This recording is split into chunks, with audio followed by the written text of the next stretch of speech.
আমরা আজকে তিনজন আইপিএস কে সাসপেন্ড করছি। মিস্টার বিনীত গোয়েল, শ্রীমতী ইন্দিরা মুখার্জি, শ্রী অভিষেক গুপ্তা। কাজ চলছে জোর কদমে। আরজি কর কাণ্ডে এবার 3 আইপিএস অফিসারকে একেবারে সাসপেন্ড করে দেওয়া হলো। বন্ধুরা, এই মুহূর্তে সব থেকে বড় খবর, আরজি কর কাণ্ডে সাসপেন্ড 3 আইপিএস। বিনীত গোয়েল তৎকালীন কলকাতার পুলিশ কমিশনার, ইন্দিরা ও অভিষেক গুপ্তা, এদের বিরুদ্ধে বিভাগীয় তদন্ত হবে জানিয়ে দিলেন মুখ্যমন্ত্রী শুভেন্দু অধিকারী। আমি সেই বক্তব্যটা আপনাদেরকে শোনাবো। তার আগে বলে রাখি, শুধু এনাদেরকে সাসপেন্ড করেই কিন্তু ক্ষান্ত হননি। বলা হচ্ছে মিসহ্যান্ডেলিং করা হয়েছিল কেস এবং ঘুষ দেওয়ার চেষ্টা হয়েছিল নির্যাতিতার পরিবারকে।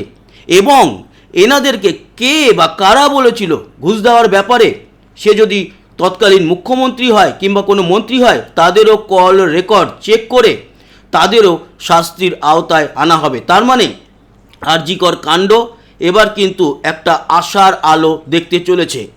আমার মনে হয় এবার বিচার পাবে অভয়া এবং অভয়ার পরিবার। খুব বড় খবর এটা এই মুহূর্তে।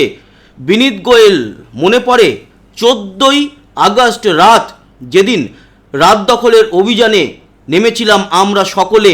একেবারে কলকাতার রাস্তা শুধু নয়, পশ্চিমবঙ্গের বিভিন্ন জায়গায়, এছাড়া দেশ বিদেশেরও বিভিন্ন জায়গায় শহরে মানুষ নেমে এসেছিল রাস্তায়। সেই রাতে আরজি করে প্রবেশ করানো হয় প্রায় হাজার হাজার গুন্ডা বাহিনী। আর তারপর একেবারে ধূলিসাৎ করা হয় সমস্ত রকম প্রমাণ। এবং কোন বা কাদের নির্দেশে হঠাৎ করে পিডব্লিউডি রাতারাতি ভেঙে ফেললো সেই ঘর, এই নিয়ে অনেক প্রশ্ন, কেউ সদুত্তর দেয়নি। কিন্তু এবার পালাবদল ঘটেছে, সদুত্তর পাওয়ার সময় হয়ে গিয়েছে। তো বন্ধুরা, যেরকমটা বলা হচ্ছিল কাজ কিন্তু সেরকম দিকেই এগোচ্ছে।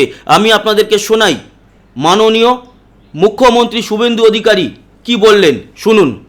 আমরা আজকে তিনজন আইপিএস কে সাসপেন্ড করছি। মিস্টার বিনীত গোয়েল, উনি এখন এডিজি রয়েছেন আইবিতে। আর আরো দুজন আইপিএস, শ্রীমতী ইন্দিরা মুখার্জি এবং শ্রী অভিষেক গুপ্তা, এই তিনজনকে আমরা আজকে সাসপেন্ড করলাম। এবং এইচএস এর গাইডেন্সে, সিএস এর গাইডেন্সে HS as per the rules যা আছে ক্যাডার রুল, সেটা মেনে ডিপার্টমেন্টাল ইনকোয়ারি এবং প্রসিডিংস স্টার্ট করবেন।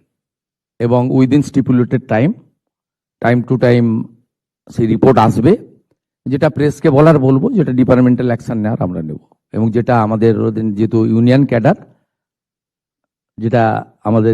ক্যাডার, ওনার যে কন্ট্রোলিং অথরিটি, সেখানে জানানোর আমরা জানাবো, সেটা তার প্রসিডিওর বলা আছে cadre রুলে।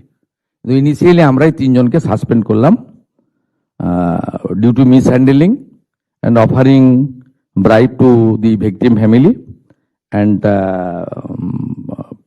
organized press conference without the permission from the appropriate authority.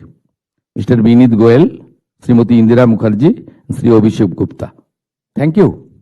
শুধু এই তিনজন যে সাসপেন্ড হয়েছেন তাই নয়, আরও একটা ব্যাপার ঘটেছে। প্রেসিডেন্সি জেলে গতকালকে একটা চালানো হয় গোপন তদন্ত, এবং সেখানে রেইড মেরে দেখা যায় প্রচুর দুষ্কৃতীরা যারা জেলে বন্দি আছে তাদের কাছে মোবাইল ফোন রয়েছে, এমনকি স্মার্টফোন রয়েছে। সেই সমস্ত ফোন বাজেয়াপ্ত করা হয়েছে এবং মুখ্যমন্ত্রী আরও দুজন যারা কারা ডিপার্টমেন্টে রয়েছেন সেই দুজন অফিসারকে সাসপেন্ড করেছেন, শাস্তির আওতায় এনেছেন।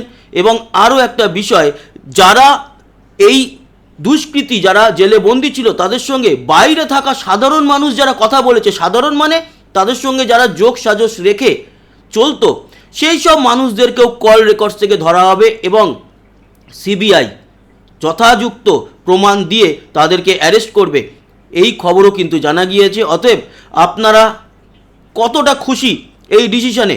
দেখুন, এই যে বিনীত গোয়েল এনারা সাসপেন্ড হয়েছেন, ইন্দিরা মুখার্জি এবং অভিষেক গুপ্তা, এইটা শুধুমাত্র একটা পদক্ষেপ বা প্রথম পদক্ষেপ। এখনও তো সিবিআই তদন্ত করছে, চলবে। কিছু তো জানা যাবে। সঞ্জয় রায় তাকে কিন্তু ফাঁসি দেওয়া হয়নি, মেরে ফেললে ফাঁসি দিলে তাহলে কিন্তু কেউ ফাঁসতো না। সঞ্জয় রায়কে কেন স্টেপগোট বানানো হয়েছিল নাকি হয়নি, পুরো বিষয়টা সামনে আসবে। সঞ্জয় রায় যদি মুখ খোলে আরও অনেকে ফাঁসবে এবং এই আরজিকর কাণ্ডে এবার আরও কিন্তু বড় বড় মাথা হয়তো গ্রেপ্তার হতে চলেছে। জুড়ে থাকুন আমাদের সঙ্গে, সাবস্ক্রাইব করে লাইক আর শেয়ার করবেন, কমেন্ট বক্সে আপনার মতামত জানাবেন। জয় হিন্দ, বন্দে মাতারম, ভারত মাতা কি জয়।